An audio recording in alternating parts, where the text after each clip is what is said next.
안녕하세요. DIY 강아지 옷 만들기 초코 공방입니다. 오늘은 올인원 무스탕 만들기 해보겠습니다.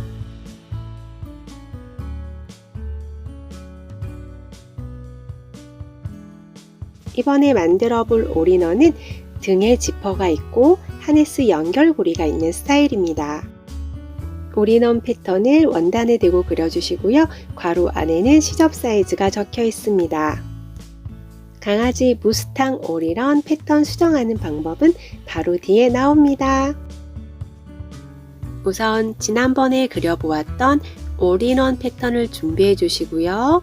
윗부분과 아랫부분을 나누어 줄 거예요. 저는 몸판의 패턴에서 윗부분과 아랫부분을 나누어 주었는데 다리와 몸판만 구분되도록 나누어 주어도 상관은 없습니다.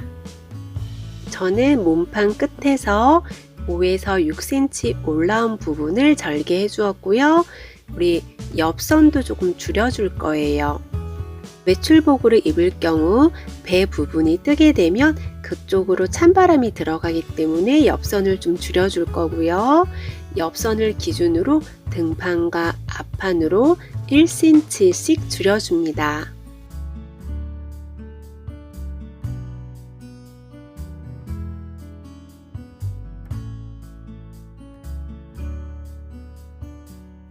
올인원의 옆선을 앞판의 밑단선 기준으로 각각 1cm씩 줄여주었고요. 이제 변경된 옆선을 따라서 잘라줄 거예요.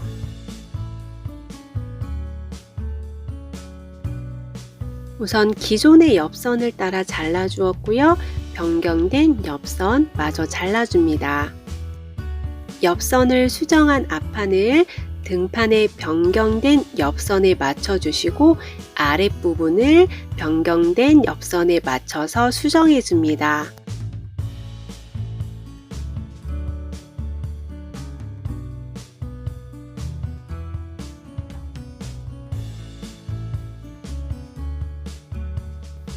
이제 올인원 패턴의 수정이 다 끝났고요. 새로 만들어진 선을 따라서 잘라줍니다.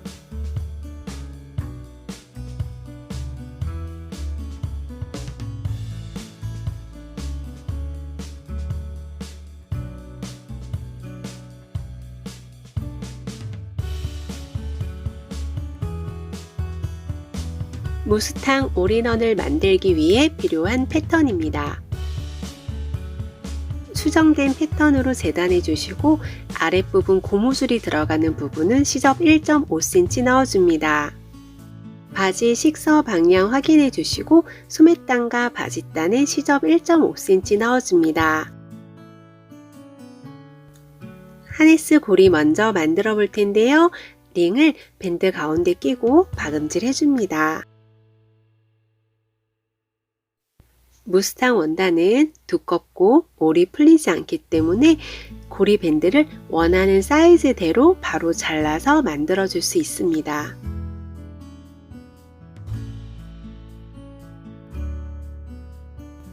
이제 등판에 지퍼를 달아줄 거고요. 이 무스탕 원단은 올이 풀리지 않기 때문에 시접을 따로 넣어주지 않았습니다. 만약 요게 올이 풀리는 원단이라면 시접을 1cm 넣어주고 그리고 이렇게 시접을 접어서 박음질 해주셔야 됩니다.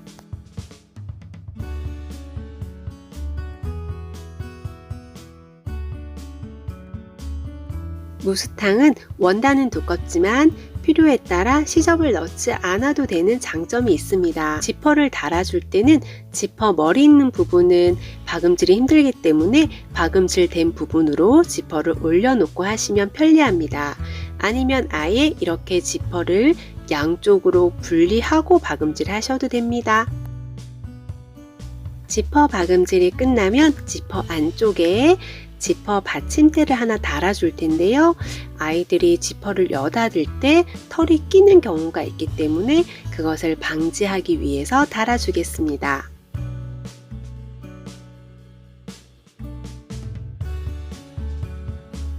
그 후에는 양쪽에 미리 만들어 두었던 하네스 고리를 달아줍니다.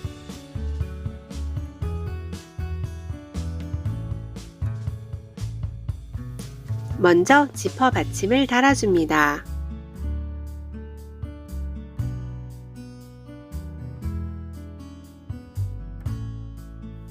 그 후에 지퍼 양쪽으로 하네스 고리를 달아줄 텐데요.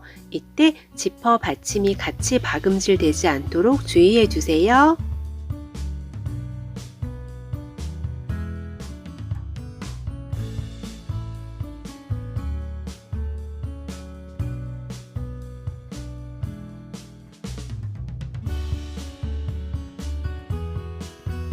지퍼와 지퍼 받침 그리고 하네스 고리까지 달아주어서 등판은 완성이 되었습니다. 이제 소매를 연결해 줄 텐데요. 소매는 등판의 직선과 소매의 직선이 만나도록 연결하고 또 소매의 곡선과 앞판의 곡선이 만나도록 연결해 줄 거예요.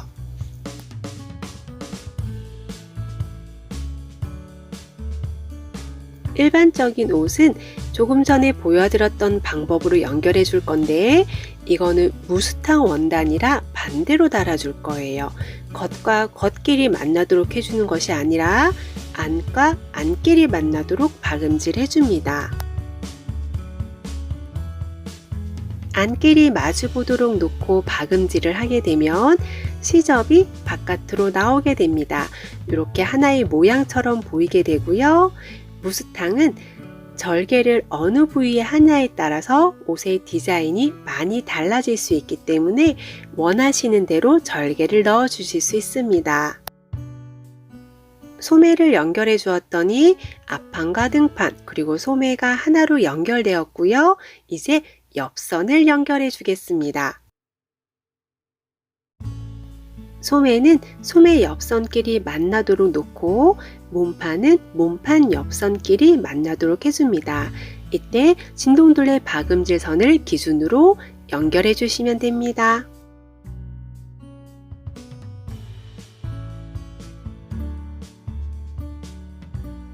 반대쪽도 마찬가지로 소매는 소매끼리, 몸판은 몸판끼리 옆선 박음질 해줄 텐데요.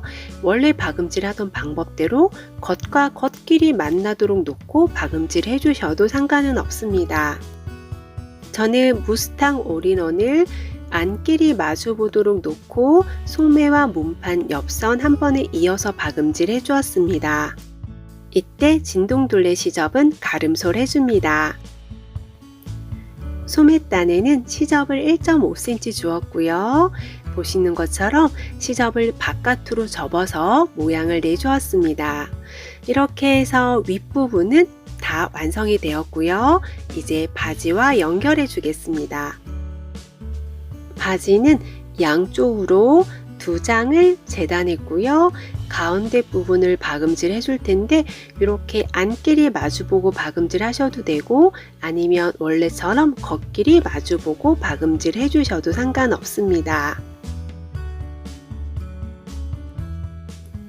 저는 바지의 가운데 부분을 안끼리 마주보도록 놓고 박음질 해주었습니다. 이제 윗부분과 박음질 해줄 텐데요. 윗부분의 허리와 바지의 허리를 안과 안끼리 마주 보도록 놓은 다음에 박음질 해줄 거예요.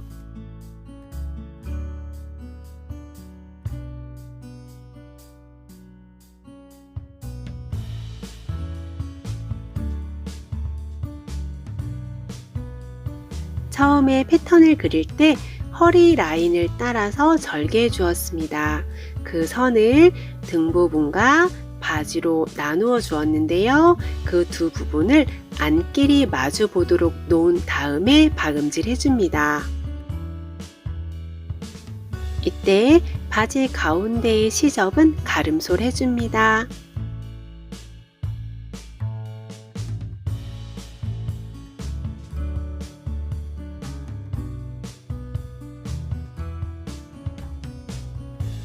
바지와 윗부분이 하나로 연결되었습니다. 이제 올인원이 거의 만들어져 가고 있고요. 바지의 옆선만 박음질 해주면 됩니다. 마찬가지로 양쪽 바지 옆선을 안끼리 마주 보도록 놓은 다음에 박음질 해주었습니다.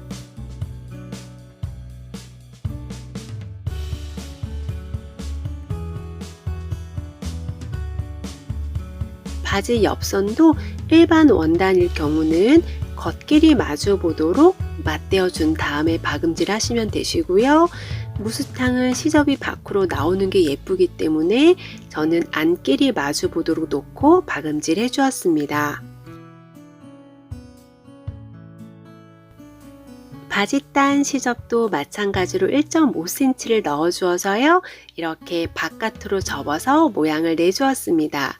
이렇게 마무리하셔도 상관은 없는데 배 부분이나 엉덩이 부분이 뜰 수 있기 때문에 여기에 고무줄을 넣어줄 거예요. 그래서 이 부분들도 시접을 1.5cm 주었고요. 바깥으로 접은 다음에 박음질에서 고무줄이 들어갈 수 있는 공간을 만들어줍니다. 일반 원단일 경우 안으로 접어야 되고요. 올이 풀리는 원단은 시접을 0.5cm 안으로 접고 다시 고무줄이 들어갈 공간 1에서 1.5cm 안으로 접어준 다음에 박음질 해주시면 됩니다. 저는 무스탕 원단이라 올이 전혀 풀리지 않고 그리고 바깥으로 안쪽에 털이 보이는 게 예뻐서 바깥으로 1.5cm 접어서 박음질 해주었습니다. 강아지 올인원의 아랫부분은 배와 다리 등이 하나로 연결되는데요. 이 부분에 고무줄을 넣어주기 위해서 시접을 접어서 박음질할 때 특히 다리 부분은 굉장히 좁은 데다가 굴곡이 급격하게 생기다 보니까 박음질을 할 때 원단이 우는 경우가 많습니다. 하지만 어차피 고무줄을 넣어줄 거기 때문에 원단이 박음질 될 때 조금씩 우는 거는 크게 걱정 안 하셔도 됩니다. 무스탕처럼 두꺼운 원단 다리 부분 박음질 할 때는 박음질이 좀 쉽지 않을 수 있는데요. 이때는 다리 부분만 살짝 뒤집어서 박음질을 해주시면 훨씬 더 편하게 박음질이 가능합니다.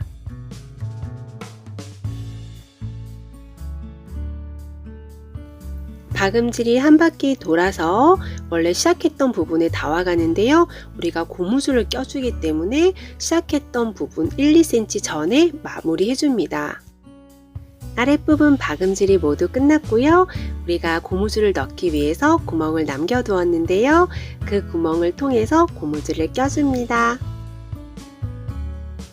저는 고무줄을 조금 짱짱하게 넣어 주었습니다. 이제 고무줄까지 다 넣어 주어서 강아지 무스탕 올인원 완성되었습니다. 어떠셨나요? 어렵진 않으셨나요? 아랫부분 고무줄 넣기 위해 박음질 해주는 부분이 약간 어려울 수도 있는데 나머지는 그래도 따라 하실만 할 거예요. 이번 영상도 도움이 되셨으면 좋겠고요. 그렇다면 구독과 좋아요, 알람 설정 잊지 마세요. 감사합니다.